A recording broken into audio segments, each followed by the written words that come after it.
હવે શિક્ષકોને કૂતરાની ગણતરી કરવા આદેશ. એસઆઈઆરની કામગીરી પૂરી નથી થઈ ત્યાં નવો પરિપત્ર.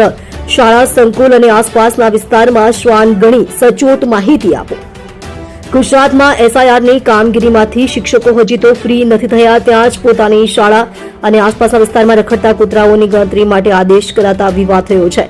શિક્ષણ નિયામકે પરિપત્ર કરી શિક્ષકોને કૂતરા ગણવાની જવાબદારી સોંપાતા કોંગ્રેસે સવાલ ઉઠાવ્યો છે. ગુજરાતમાં શિક્ષકોને શિક્ષણ સિવાયની સોંપાતી કામગીરીના કારણે શિક્ષણ પર અસર થતી હોવાની ફરિયાદો લાંબા સમયથી ઉઠતી રહી છે.